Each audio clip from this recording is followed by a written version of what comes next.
This government meeting is brought to you by Eastworks and our local cable subscribers.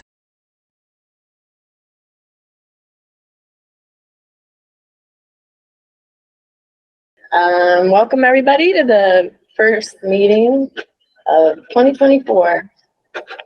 This is a Commission on Disability meeting.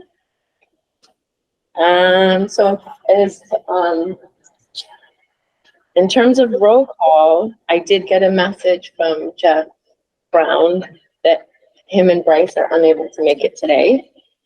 And then I don't see Nancy. Bryce. Anyone else for a minute? I don't see Luis. Yeah. Right. Well, we can sell them. You can't go on anything or whatever. All right. So, and oops, I forgot. I did not send the minutes out. I forgot to, so I'll have to do that. Let's see. Okay. So the first thing we are going to do, we have a speaker. Hi, Jeff. You want to introduce yourself? Sure. I'm Jeff Dugan. I am the Assistant Director. First of all, hello, everybody. Happy New Year. Happy holidays. All that formalities. Hope everyone's surviving the weather that we've been having lately. So with all the snow and the rain. So I'm Jeff Dugan. I work with the Massachusetts Office on Disability. I am the Assistant Director for Community Services in that office. I have about 4 staff that I work with. I have an access specialist because our side typically deals with public outreach. We work strongly with commissions on disabilities, and we work very closely with the building codes and Title II, Title III obligations and how that plays out and the responsibilities for cities and towns and private businesses. We work, again, very closely with COD, so I want to, Angelique, before we start, kind of get an idea of what you were hoping to have me present, because I can present for hours, but you just let me know what you want to present, or if you want it to be a Q&A time, we can do that too. And I can show you some important stuff that I want to share with commissions, because we're definitely making some improvements on our website. But I'll get into that when I actually present. And I've been with MOD for about 23 years. I started as a unit clerk and then worked my way up to assistant director, and I'm happy where I'm at as assistant director for right now. And it's, we have a good team. We also house the emergency preparedness program, where we come out and we visit with people with disabilities and their local first responders and talk about how to better prepare for emergencies for people with disabilities, as well as we have our municipal ADA improvement grant program that we offer up every year since I think we're in like the 5th or 6th year at this point of that program, where we give money back to communities to improve either their self-evaluation and transition plan, either create or update, or a structural change for municipal projects or properties up to $250,000. So I can share all that stuff with the links and stuff I'll share with you, but I just want to kind of give you a heads up on that stuff. So. Yeah, so I just wanted to, like a brief overview, and then maybe, I don't know if you or any of you have particular questions since you've been in front of us.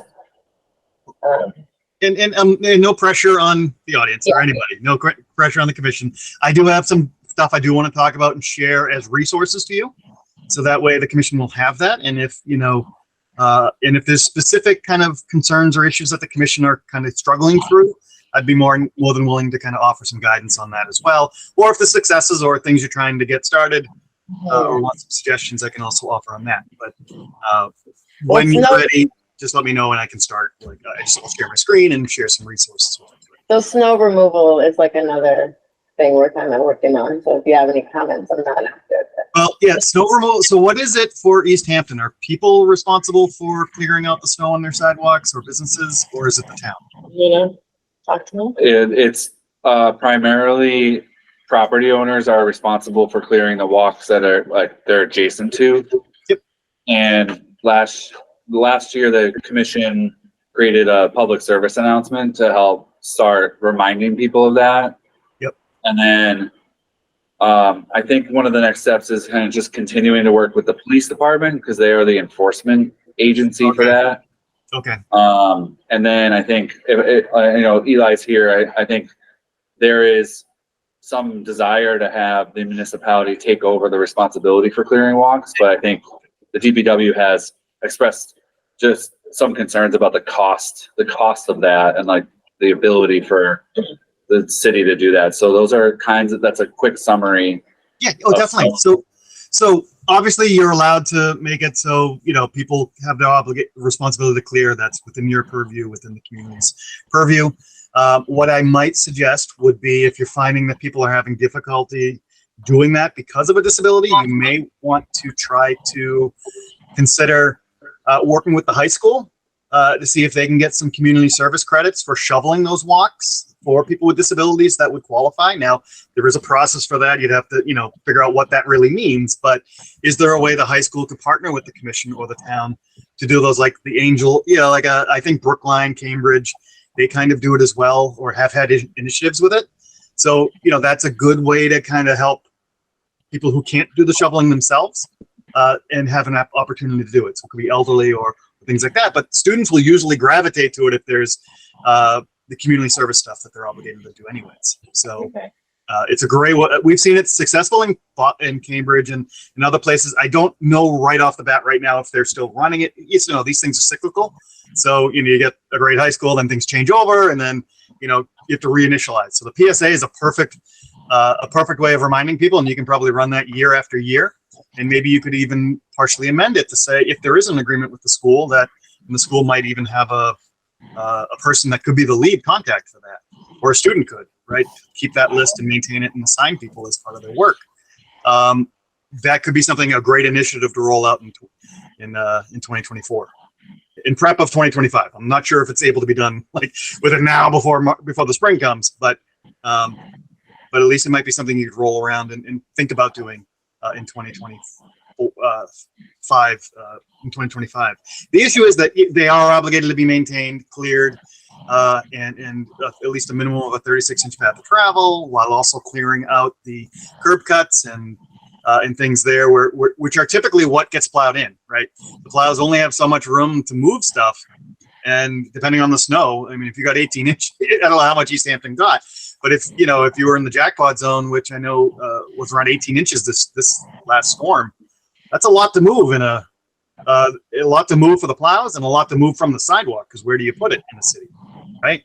Like if they don't have so it's stuff like that needs to be considered. And sometimes areas around municipal buildings might be something the town might want to take over, those connections, and leave the residential or business areas to the owners or businesses. Again, it's something, it's a bigger project, obviously, but to help people with disabilities who can't do the shoveling themselves, maybe there's a way to do an initiative to the high school. Was that even related to the question you had, Angela? Oh. Okay. All right. Yeah. Okay. Perfect. So why don't I start? Is it okay if I start, or do you want to do any other business before I start? No, you can go ahead. Okay. So I'm going to share my screen, and I'm just going to go over a couple of resources. And before I start, let me just ask quickly, and I do talk pretty fast, so I'll try to slow down to not do the speed talking that I typically would do. However, what I would like to know is, what is the time frame? Like, I want to make sure I give you enough time to finish your other business here in day. So I might spend about 15 or 20 minutes talking about materials. Would that be okay? So it's more like 10 or 15. Okay, so I'll do 10 minutes then. Perfect. And just give me a heads up, and I'll make sure we move from it. So what I will share. Oops, sorry. I'm just going to start a countdown timer. Okay, perfect. You're on the clock. Yeah. Yep. So now I just need to find out where to do it. So let's do a window. I have a window set up already. Are you? Oh my goodness. Okay, so let's just figure this out. I'm just trying to find the. This is what I need to share. Oh, there we go. Perfect. So let me share that. Okay, first thing and I'm a little afraid to expand this because I've been having trouble with my monitor. So can people see this? It may be a little bit small. Yep. Okay. Yes. So I'm going to go through some of these tabs. And this will all be shared with you virtually.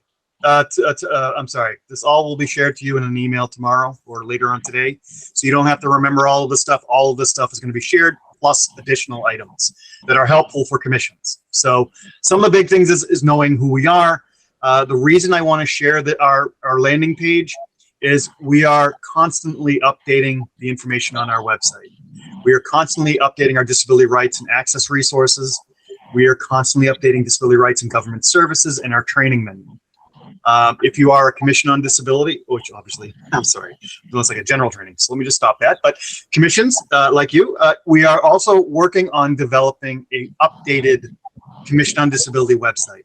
So number one, it'll be more useful, more friendly, more resources on our webpage. So it's not something I would need to share. It's stuff I can share on there and have discussions about should there be further questions, as well as, you know, the kind of topics here, right? How to start a commission. Again, you're fully up and running. You seem to have a very full membership, so that's great. And I have strategies and discussions. I may want to talk if you have trouble finding members, but it seems like you have a full queue. But so this page is going to evolve over time. This is really our first kind of posting up here. We are definitely working on trying to make it more of a networking solution as well between you and other commissions. So if you look, towards the bottom, we have a spreadsheet that's being filled in for commissions throughout the Commonwealth. Now, we're finding the list I have versus this list commissions have not updated this list yet. So if you are looking to add, if Easthampton's not on here,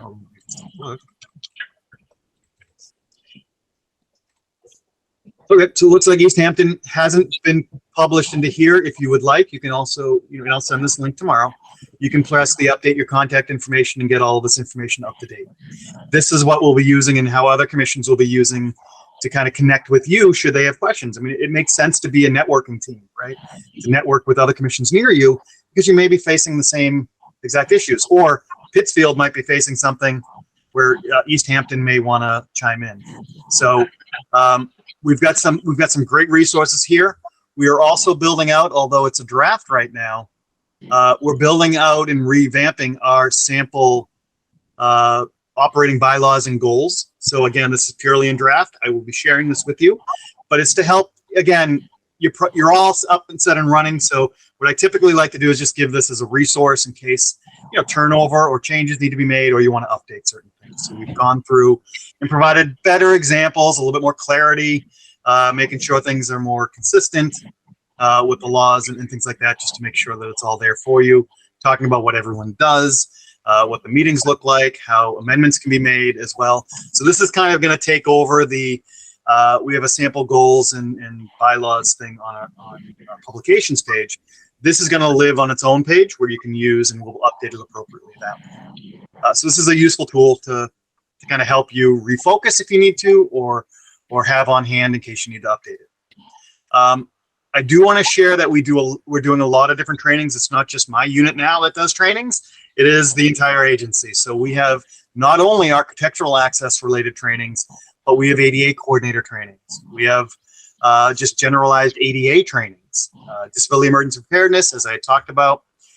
We do Title I employment and workplace requirements. So all of these trainings we hold pretty regularly, and you can come to this page and kind of take a look and see what we've got. And what these trainings typically do. So it's a great opportunity to learn more, or if you'd like to have a training in your area, we can also try to work something out that way as well. And sticking with our website, before I get to the commission kind of topics, again, all of these are resources for you, but I also want to share the disability rights, access, and resources.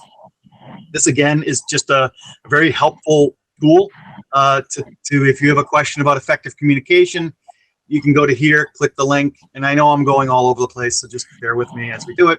And it will bring you to the appropriate statutes and descriptions of what that really means. So it's, again, very helpful for new members to have on a commission, or as a commission kind of, if they're restarting or revamping, it's a great tool to have in the arsenal. Before I move on to that's just really kind of a selling of MOD's website, the information and resources you can have. I just want to pause for just a quick moment to see if there are any questions about this generally. I'm going to move into stuff related to commissions on disability. So that's my next step. So are there any questions to start off before I dive into some more stuff? Not hearing it? No, I guess we're good. Okay, so I will move on. minimize that. So now so again, this is more for like the materials I'm going to send you, the Word document I'm going to send to you with all the links, or actually the email with the links. It's going to be kind of the resource book for commissions on disabilities. Again, this is going to make its way online, but we haven't gotten to that part yet. So again, I'm going to go over some of these stuff you may already know, but stuff I would like you to be aware of to understand, your role within the community. So Section 8J, Chapter 40, Section 8J, Easthampton appears to have adopted both Chapter 40, Section 8J, which establishes a Commission on Disabilities within the city. And this is the law that sets it up. So it's good to have on hand. As well as it appears that Easthampton has also been authorized to accept the 22G, the funds from people parking illegally in accessible parking spaces. And those come back to the commission to then be expended for the sole benefit of persons with disabilities. And we can talk about what those funds uses can be for. So I just want to give these to as these are your statutes. These are what set you up. This is what Easthampton has adopted and set up in their own bylaws. So this is what governs you. And along with our Commission on Disability page here, this is going to align exactly with these two laws. So this is nothing in here is going to deviate from those two codes. Just better explanations. The 22G, we didn't know about that. So I have on my records indicating that that Easthampton has adopted it. So you may want to just triple check with the city clerk to ensure that Chapter 40, Section 22G was adopted in Easthampton. But how it would do be like you, city council, probably most likely.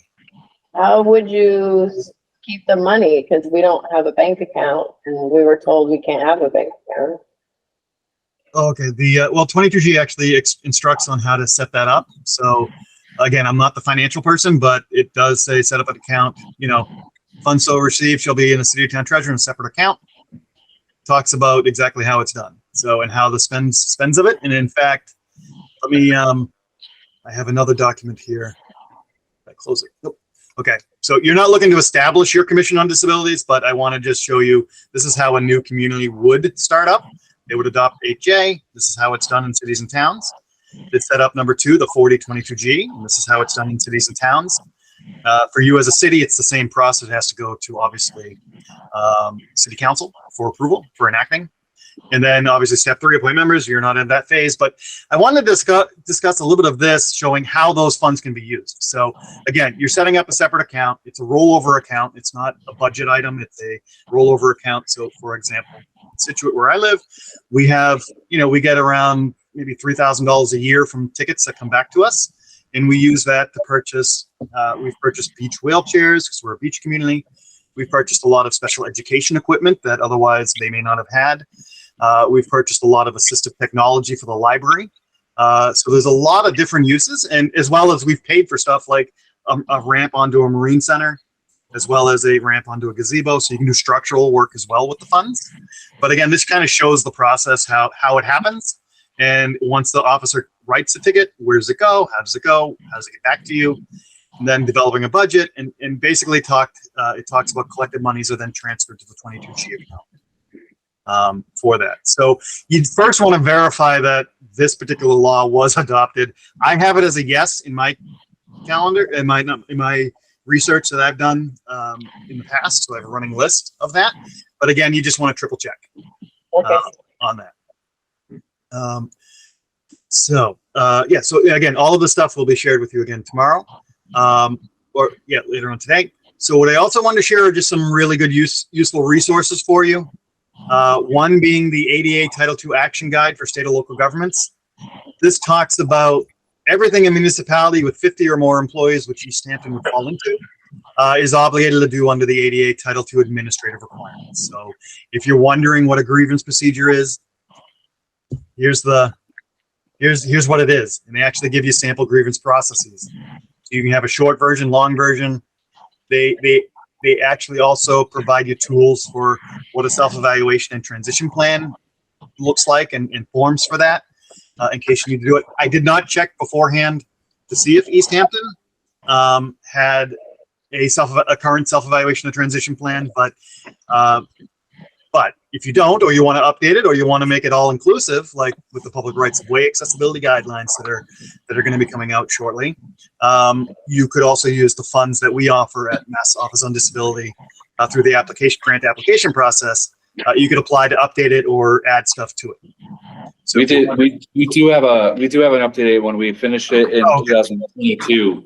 Oh, good. Okay, perfect. It formed the basis for one of our for the ADA action grant. We submitted an action grant based on that. Oh, the project grants through the and just so you know, it's for some reason it's delayed across the street, so we are more delayed in giving out responses to awardees or denials. So if you haven't heard yet, it's because we haven't been given full authority to send out those notices yet. So we're hoping soon that will happen. So if you guys apply, if Easthampton applied, no one's been notified yet. So I don't even know what the status is yet. So we're close to it, but it's a matter of getting the approval to send out everything. Great, thank you. Our timer went off. Is there a last little bit that you want to share? Oh, sure, yes. Yeah, and the final thing would be, so this is a great tool to have because it's really helpful and understandable. Something that complements that is the ADA checklist. So if someone comes to the commission and says, hey, can you tell me what a bathroom needs to look like under the ADA? You know, it might not be our state codes. There is a whole checklist here that will ask you simple yes or no questions. In fact, let me pull one up just very quickly to show you that it's not only doesn't tell you how to measure things, because it's a very useful tool, but it also asks you simple yes or no questions about a bathroom. And if it's no, then it may not be compliant. So, and then they try to offer you some resources. So it's just a very helpful tool in case you wanted to do some surveys yourself. This will not tell you our state code, but this will tell you the federal code, the obligations under the ADA. So it's just a helpful tool to have. And finally, the last thing I would be remiss if I didn't tell you, Stavros, if you're not involved or connected with Stavros Independent Living Center that serves Easthampton, then you will want to connect with them. They are a great resource for you as well. Not only, you know, they do a lot of individual services, and that could be a place, and let me stop sharing and come back to you as an audience, that they can be a good resource for you out in that area. You know, if you have somebody that comes to you with a question that you are maybe not able to resolve or handle, it may be something you refer out to the Independent Living Center, especially if they're looking for PCAs or accessible housing or things like that. Send them to the ILs. That's what they do. And that's what their goals are and responsibilities are. So it's a great resource to have there as well. Can you speak quickly on the getting new members? Because it might look like we have enough, but we don't. Yeah. So there are definitely some discussions about the membership. There are obligations, and again, the document that I'll share with you will tell you the makeup of the membership. Again, it's the majority of members should be people with disabilities. One member can be a family member of an immediate family member with a disability, and one member can be appointed from the city or town. So you can have up to 13 members. Again, you're a city, so I think you're probably at 9 at this point, it sounds like. Is that about right? Are you looking to lower numbers or raise numbers? Because that's, in small communities, I often will say, keep it small, keep it to 5 to 7, because you don't always have a line of people looking to volunteer, because that's what commissions are, volunteers and advisory boards to their appointing authority. We have some strategies if you're struggling finding membership or finding people to fill the seats appropriately. So we want more because the people don't stay, or sometimes they're inconsistent with showing. Okay, yeah. So just remember, the more you add, right, the more the quorum number rises. So just be aware of that part. But finding out new members. We've been strategizing that on our own right. And even if you're having trouble filling, so if you have 9 members, 5 seats should be individuals with disabilities. And again, I'm not asking to verify or anything like that. But let's say you couldn't fill those 5 with people with disabilities. There is a workaround or kind of a suggestion we offer at MOD.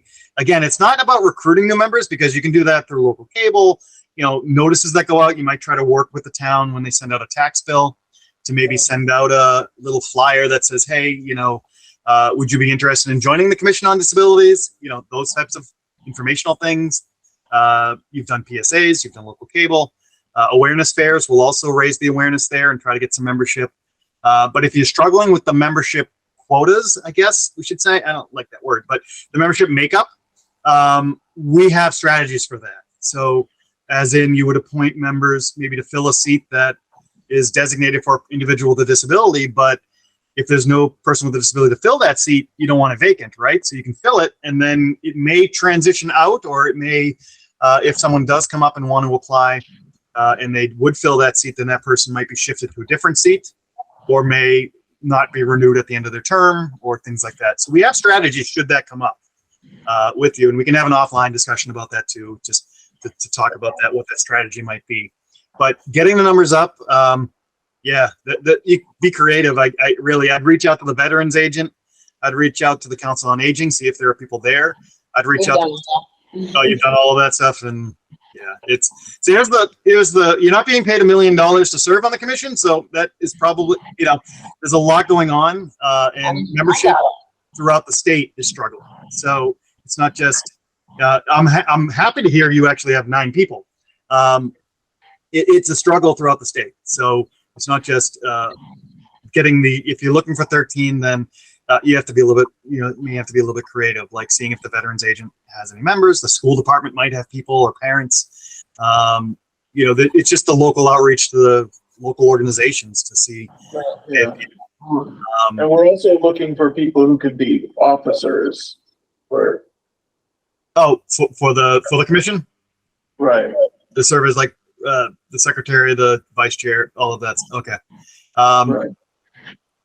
Yeah. Usually that's an annual thing. I think that's done, the election of officers, right? Or is it the fact that people don't want to? And I'm not picking on anybody, but it's a commitment, right? Once you pick an officer, right, a role. If you're the secretary, you're doing the minutes and all that, and updating the website, and probably all that stuff. So it can be a lot, especially for a volunteer position. So is it that people don't necessarily want to take on those roles? Is that kind of the thought? People there's just a high turnover rate. Like they're here and then they're gone. So Okay. we don't get to that point. Louise, you want to say something? Okay. I was wondering if you have any experience with daytime versus evening meetings. And that's so a lot of commissions meet after work because of their membership, right? Depending on what's going. So that sometimes leads to maybe not having your municipal partner there because they're like a 9 to, unless they have an exception for it. And I'll be honest, that municipal connection is really your lifeline to the other departments. So having that employee or designated person from the city at your meetings is your resource, right? So if you have an issue with a sidewalk come in, rather than trying to fix it all yourself, you can work with DPW through your liaison and your appointing authority to say, we have a curb cut that's broken, or something broke and people complained about it. Can you get it fixed? And if you actually have the 22G funds, you could say, we'll give you $100 or $1,000 towards it, to try to help speed it. But it's usually through the liaison or through your appointing authority that you try to work with the department for some of those structural things there. So let me see, Louise, did that? Sometimes I ramble on and I change topic, but did that cover what you were looking for? The daytime and nighttime, it's a mixed bag. You guys are during the day. I'm new to this, but that's pretty much the impression I've got. Thanks. I just thought you might have some blinding new. Unfortunately, no. Insight. But sometimes commissions, as they're working with membership, it's like what time works best for you, and then we're finding like for Situate, we meet at 7 because that works for everybody who commutes and works there and gets home. So, but other commissions, sometimes they meet during the day, sometimes they meet at night. So I have one coming up in Billerica that meets at 6 o'clock at night. So. So for me, I'm working a little bit late, but it's fine. It's part of my role, and I love working with commissions. So I think Easthampton too is difficult. It's very fragmented. It's got different, and it's just going to be a problem. Thank you. Finding committed members to serve. That's it's a mixed bag, right? You have to kind of get the members to come to you, or and then get vetted through the appointing authority. So we have to, and the authorities would have to listen to the Commission on Disability a lot more, so that we had more impact. Might attract people too, but And definitely, that's why I wanted to share all of those resources so we can all become a little bit more, everybody's up to speed on what's currently out there, and kind of working with the commission with the goals and objectives that's laid out that we put into our description, as well as what's laid out in the general law. That law provides like 6 kind of initiatives for commissions. One other question: when you're talking about snow clearing, which is huge, and I think I'm also on the commission for Council on Aging as a Stan, and there's an overlap. Plus, we're both available daytime. But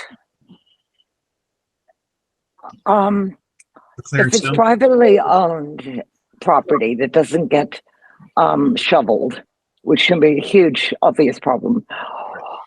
Easthampton, I don't know if it's our ordinances or whatever, but it's not the DPW. We're supposed to go to the police department, who is supposed to find the person, which goes nowhere. I mean, partly because of, various. Well, it depends on whether they're actually going to enforce it, right? Whether they're going to go out and write that ticket. So that's something that education to the police department of why it's important. It's ultimately a Title II responsibility. The city or town has an obligation to ensure the sidewalks are cleared and usable for people within a timely manner, right? If you've got 18 inches, it's not going to be done in an hour. Once the snow stops, then the priorities kick in and figuring out how to fix and do things. Priorities go to municipal government buildings, then schools, and it ventures out to just residential areas that towards the end is the least priority. However, I think the ordinances in Easthampton are to the residents or the businesses have obligations to clear the snow. And we talked about this at the beginning, and I'm not sure if you were here, that there have been some initiatives in other towns where high school students for community service can work and set up and clear the snow, maybe not of the driveway, but at least of the sidewalk so the general public can use it. That's the whole intent, is clear it within a reasonable time, because that's the safe, accessible pedestrian path, right? It's the sidewalks. So, and it's something that Easthampton wants to look at, but again, the ordinance, they have the right to set the ordinance for people to clear it. But if people with disabilities have difficulty, how do we fix it? We have difficulty, like some rented accommodations landlords, and some of them have practically inherited the houses. And one happens to be in the end of my street, which is Cottage Street, and one end of Cottage Street. And I know when I asked about a few years ago, we were reassured that the police department was very aware of the problem, because the impact is more than just one street. Cottage Street is like a commercial, it's an artisan. So, but anyway, thank you. Especially that heavily trafficked areas, like pedestrian traffic, there's a lot of that. So my suggestion would be, if you're finding you're not getting, I'm not saying the police are not doing the enforcing, but if you have a concern about the enforcing of it or the actual completion of it, it's something you definitely want to raise up to your appointing authority. And if you have a friend on the city council or something like that, that's where you might want to raise it up as well. So, that's your role as a commission, is to raise this up. There appears to be a deficiency or something not happening. How do we get this remedied so everybody can use safely and accessibly the sidewalks after a storm? Thank you. Yeah. So, all right. Thank you for coming, Jeff. Appreciate it. Thank you. I really appreciate it. And I will send you, Angelique, email either later today or tomorrow with additional resources on top of what we discussed, so you can have those. Okay. And I look for just one last thing. I'm so sorry. One last thing is, if you would like me to come back out at any time, just let me know. I'd be more than willing to do this virtually again. As questions come up or things come up and you want some assistance, reach out. All right. Thank you. All right. Thank you, and have a great rest of your day. All right. Thanks so much. Thank you. Try to figure out how to leave Google Meets. All right. That's okay. See everybody. See ya.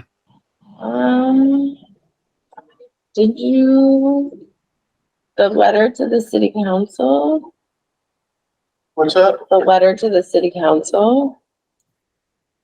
Did you work on it, or you wrote emails? So you want to know the emails you wrote? Oh, well, I wrote email to the chairs of the Amherst and Northampton disability commissions, basically asking them, do they feel like city officials can, consult them regularly, and if they had any explicit policies to ensure that.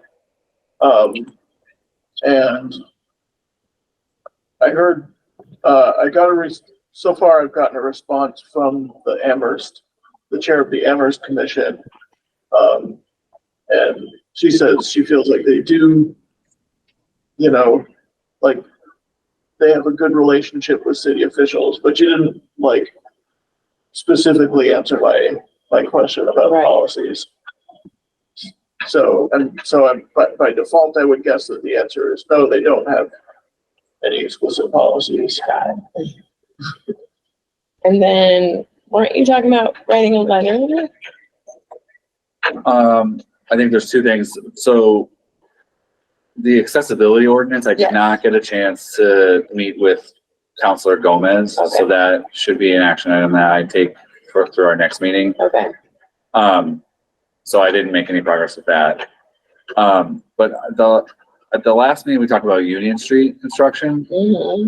And that was my recollection is how we left it. But what I did after that meeting was, went and observed a couple pretty obvious issues on Union Street.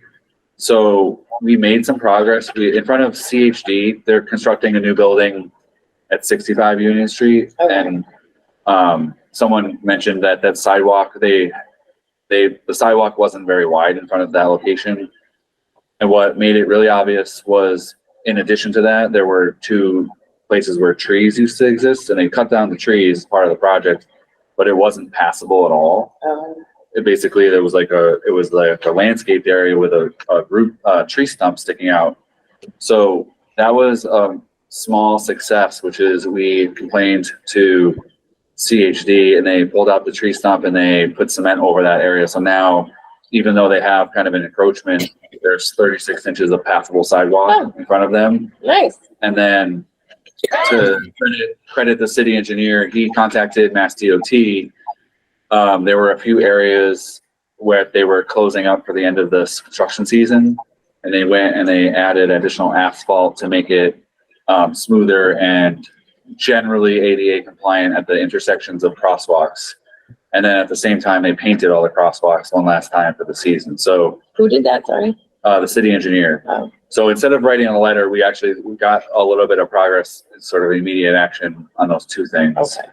But I think the winter will allow us one more attempt to make sure that Mass DOT knows that next season during construction, especially on Union Street, that making sure that reasonable access for ADA is provided like at all times.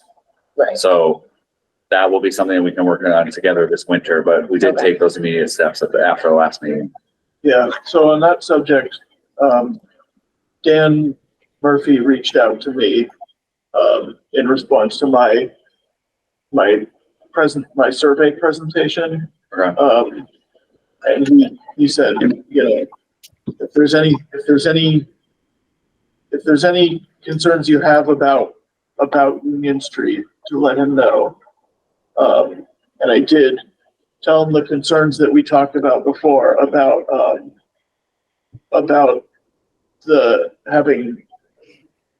being able to cross the street during construction. Yeah. But if there's anything else, we should bring that to him. And also he said the city recently got a grant to basically to improve any kind of individual spots, right, where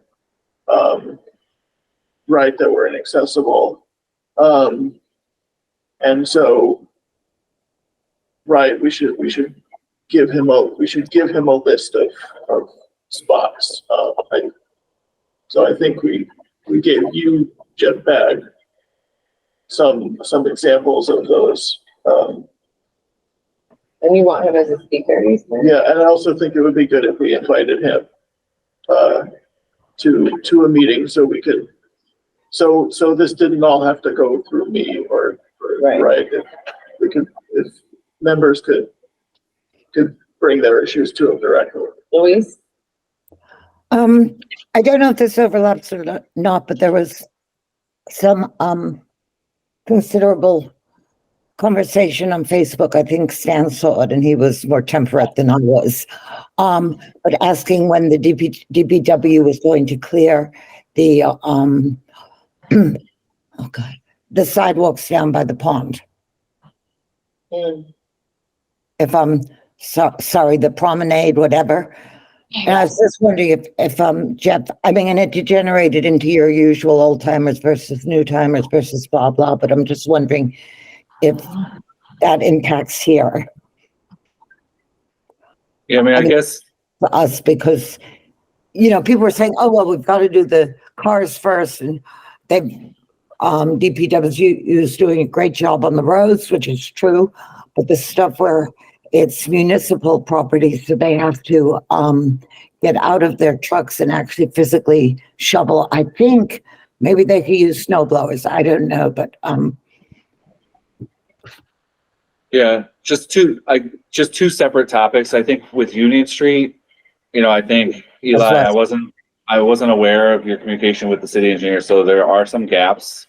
I think Luis pointed it out. There's some gaps that just happen. So having him come is good. I'm not aware of the grant that he was referring to, so keep that dialogue going with him. Invite him to the meeting.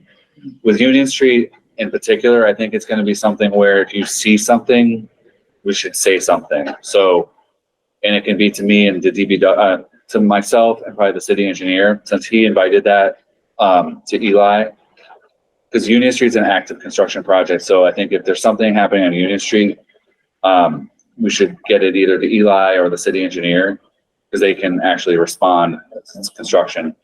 And then snow removal, I did see, I think Stan sent it by email. After I saw that email, I mean, I looked on Cottage Street and my observation was that the sidewalk was cleared. It just wasn't that the rest of the boardwalk wasn't cleared. If I understood the email or like the Facebook complaint. So I'm not sure that the boardwalk is going to get cleared every snowfall, but the key thing is that there's 36 inches of sidewalk available, because we're in the meeting room here, we're looking out over the pond. So if the sidewalk wasn't clear, that's an issue. But I don't know that the whole boardwalk's going to get cleared after every snowfall. Mm-hmm. I just don't know that. And then I know it's hard for everyone to hear, but there is a priority for DPW to clear the roads first. Then, and this has been explained, I think, to the commission, but then those same people who work the storm have to take a shift off, and then they go back out and then they focus on the walkway. So that's just the overarching. What's a shift? 8 hours? Yeah, 8 to 10 hours, I would imagine. But so I think just as long as we understand that that's the municipal approach for the time being, at least we have to just give them the credit that that's what they do first. I had lost my train of thought. I think with the snow removal, the one point I wanted to make, Luis, I think it was to your comment about that one property on Cottage Street. We did have police officers come to one of the meetings last year, and they want to support the effort. The thing that they asked for is for someone to call the police department, not in an aggressive, like there's a non-emergency line, basically to file a complaint about a property where the walk hasn't been cleared, and they committed to going out there. Their approach was going to be to talk to the property owner, knock on the door, find out if there's an issue or something holding them back, and if not, then they would issue them a warning. And then it takes that effort of calling back a second storm if that walk is still not cleared, because they committed to kind of creating a log. And after the second or third offense is when they would probably be in a place to issue a ticket. But it's kind of arduous. And I think that's one of the conversations about the PSA that we should talk about is I'm driving by a property on Williston Ave that for some reason the walk is not getting cleared. And I think I thought about going to the door, knocking on the door, but everything that we've been told is that someone should call the police department and say that the walkway on this address has not been cleared. You know, it's 2-3 days after the storm. And their commitment was that they will go to that property and knock on the door and try to make contact with the owner and tell them that they're supposed to clear the walks as like the first step. So I mean, but that's a lot of work for everybody to do that, but that was kind of what we talked about last year. Right. So, That's useful, Jeff. Two things. First, because that's a big corner there. And the plows bank, anyway, it was a barrier for several weeks after the snow. The landlord doesn't necessarily live in the building. And my impression going by is that they don't. correct. We're talking about like between Cottage Street and Holyoke Street, that building. Is that right, Louise?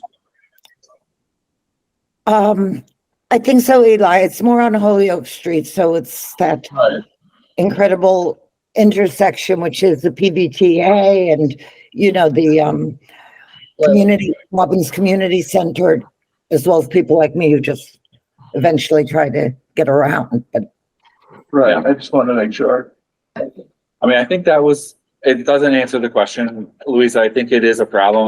My understanding of the ordinance is that the fine, if it were ultimately issued, goes to the landlord. So we'd have to find the record, like where the landlord's address is, and that they would get the ticket there. So it's not like something, the tenants wouldn't get the ticket, the property owner would. Right.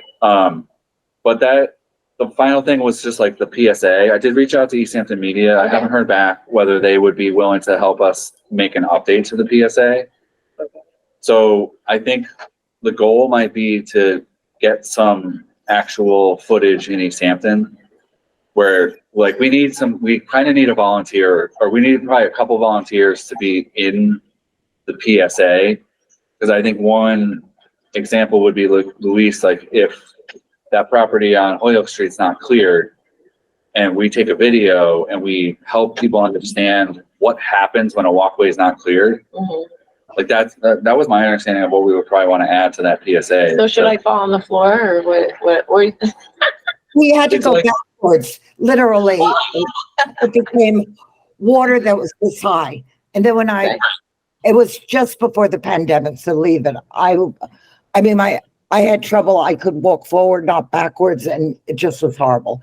More relevant, possibly, too. One, maybe we can go for some point, but I've just been let down by somebody who gave me a contract to clear snow, and for people who are willing, increasing seniors who are willing to pay, we should. I don't know if it's worth us having a list of reliable snow clearers, because it's a big problem. And the second one, just to throw this into the mix now, Jeff, you're going to kill me, but who's going to be responsible for the school, the bike path going up Park Street when it finally gets built? Yeah, I saw Stan had his hands right. Yeah, for the new sidewalk that the city's going to build in a couple of years, there's a discussion about the city taking that over. There's a piece of equipment that the city has, and it's just a matter of time that's going to be one of those sidewalks that the city takes care of. So yeah, I understand the question, Louise. I think we're talking about it because we see that once the conversation started about that sidewalk, we've heard from the people on Park Street that that's one of their biggest concerns, is that they are not responsible for clearing a 10-foot wide sidewalk, let alone the 36 inches. So yeah, that's on the list. But I wanted to make sure Stan had a chance to say something. Yeah, Stan? Yeah, what I wanted to say is according to our official ordinance on snow clearing for the city, the reason for calling the police department is that when they issue a fine and that fine gets paid, the money goes to the DPW to hire people to clear those sidewalks. And if the police department is not involved, there's no money and, there's no fine, there's no money to pay for the clearing. And, that's why it's important to go through the police department. Yeah, and I did, the one thing I did want to add to that too is that the police department said that they are not annoyed by people calling. Like, it's not a concern to them that people start calling about sidewalks. It's just they need to be made aware. so that they can take that step. So like, I remember hearing them say that, like, it's not a burden on them. Right. And people shouldn't feel like it's a burden to call, but it does feel that way. Like I like the property I have been looking at, I feel funny calling the police department, but that's one of the barriers we want to break down is to let people know that that's fine. And that's the first step that people should do.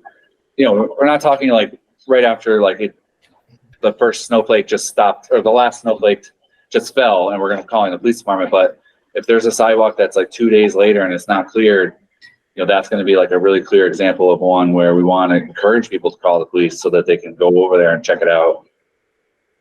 Well, I mean, the ordinance itself calls for 12 hours after the snowfall stops. It has to be cleared. Right. Yeah, and I was out on Monday afternoon, which I'm pretty sure is after the 12 hours, and there was stuff that was cleared but not really adequately, and a lot of stuff that wasn't cleared at all. And I don't know, it wasn't just like one isolated property. And I personally wouldn't be comfortable, I don't know, calling the police. Yeah. Yeah. It's hard.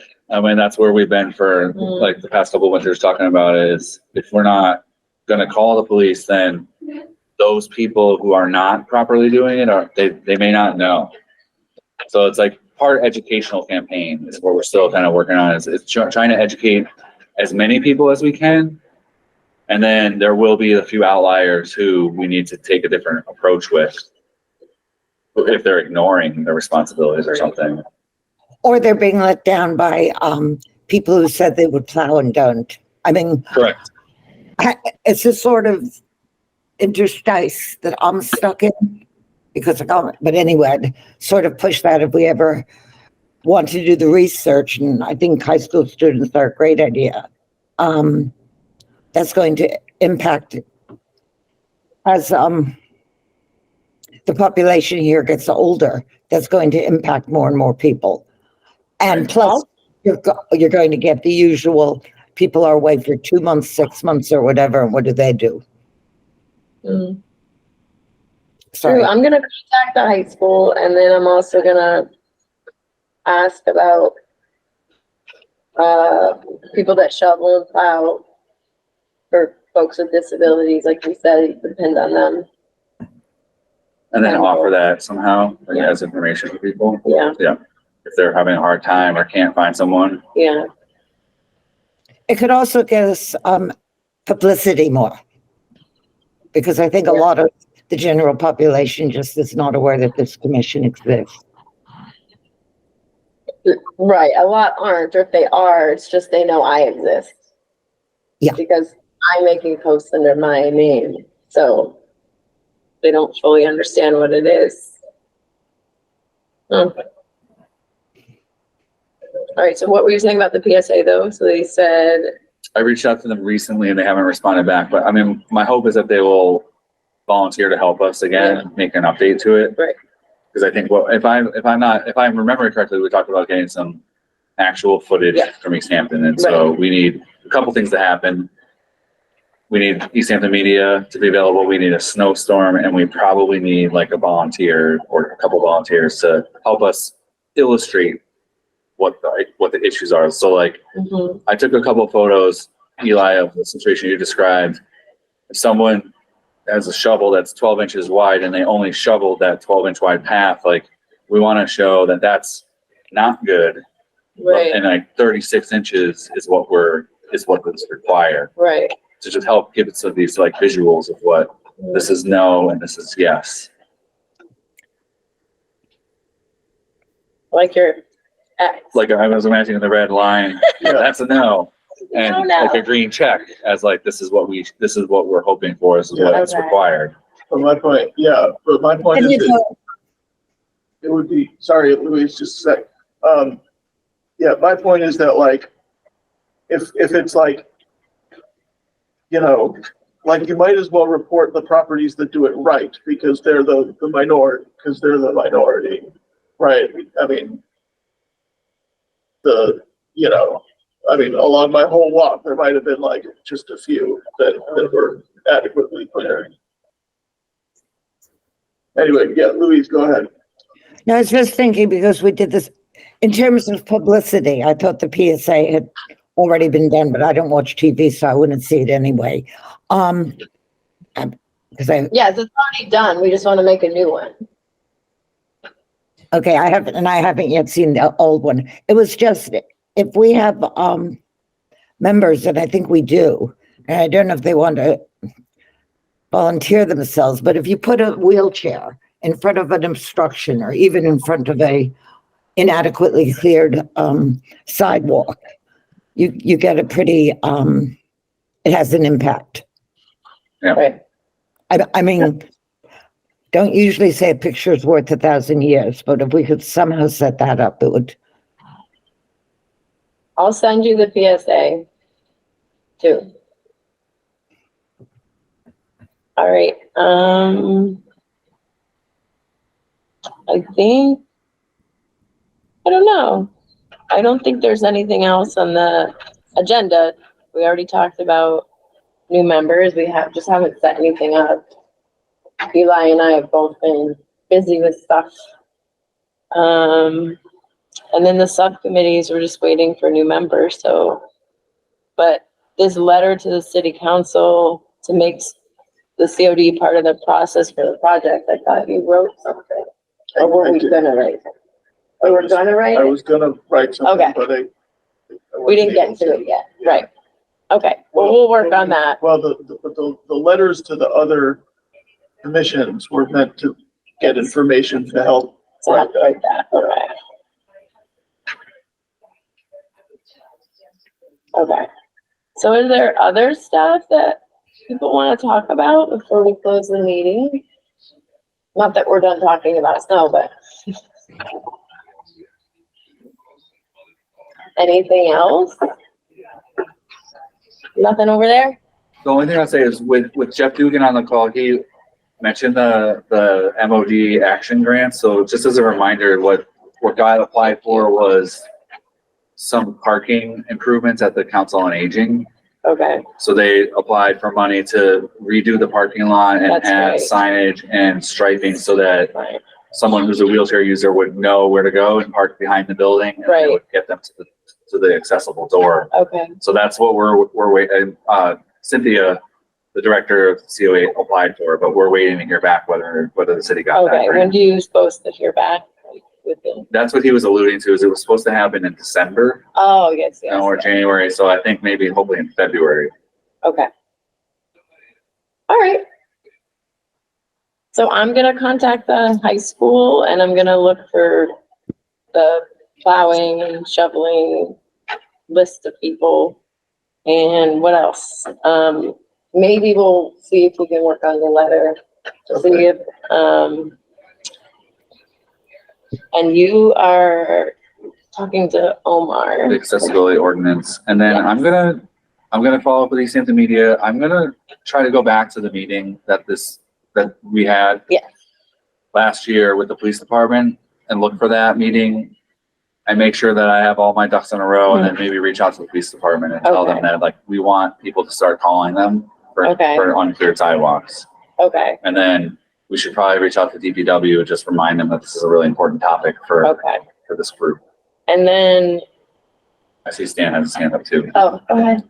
I just wanted to tell you, Jeff, that when you do talk to Easthampton Media, their policy is that if anyone becomes a member of Easthampton Media, and that doesn't cost any money, they can borrow equipment and learn how to use it. And so they could take a camera out and do their own video shooting and then return the camera and the video to Easthampton Media, and Easthampton Media would then help us edit that video either into the existing film or to create a new film. Remember you saying that, yeah. That's good to know. Thank you. Just wanted you to have that information. And then the only other thing we talked about was recruitment. So, like we have a member that has missed 8 meetings and only been here for 2.